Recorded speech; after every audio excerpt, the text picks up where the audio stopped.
Jina naitwa Fikiri Rajab Selemani, ndio mwenyekiti wa serikali ya mtaa huu wa Mustafa, lakini ndio mwenyekiti wa wenyeviti kata hii ya Pugu. Awali ya yote nimshukuru Mwenyezi Mungu mwingi wa rehema.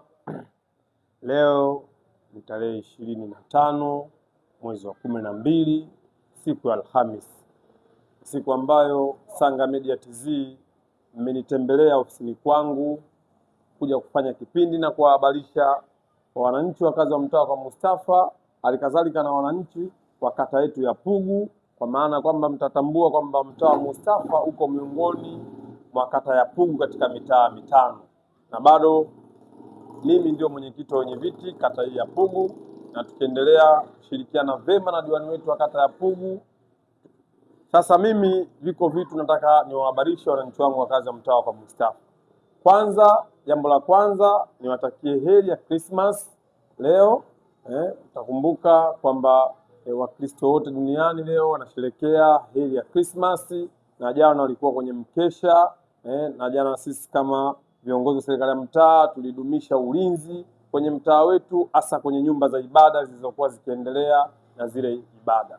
Lakini badala ya Christmas kesho naamini watu watasherehekea Boxing Day. Kwa hiyo maana yake ni sikukuu ya wapendanao, lakini bado tutaendelea kudumisha ulinzi na amani ndani ya mtaa wetu wa Mustafa. Lakini sikukuu inayofuata nyingine ni ya tarehe 31 mkesho wa mwaka mpya, kuuaga 2025 kuingia 2026. Na ule unakuwa na lapsha za hapa na pale. Kunakuwa na makundi kwa makundi ya vijana.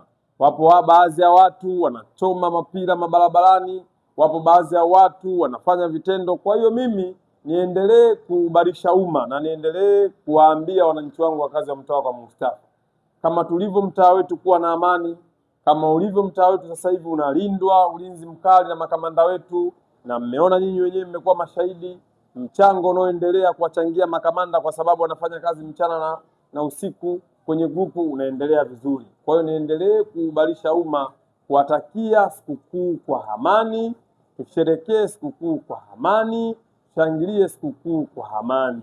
Hakuna mtu yoyote atakayobuguziwa, atakayofanyiwa rapsha za hapa na pale, wala atakayefanyiwa fujo. Kikubwa mno ni kuhakikisha sikukuu zetu hizi tunazisherekea kwa amani. Mimi nitakuwa ni watofauti kidogo endapo kuna kikundi ama watu wachache watakaokinzana na maelekezo ya serikali. Serikali inasema ni marufuku kuchoma mapira mabarabarani, na sisi tulio chini kwenye mitaa yetu ni lazima tutekeleze maagizo ya viongozi wetu wakubwa wa serikali. Wewe unatoka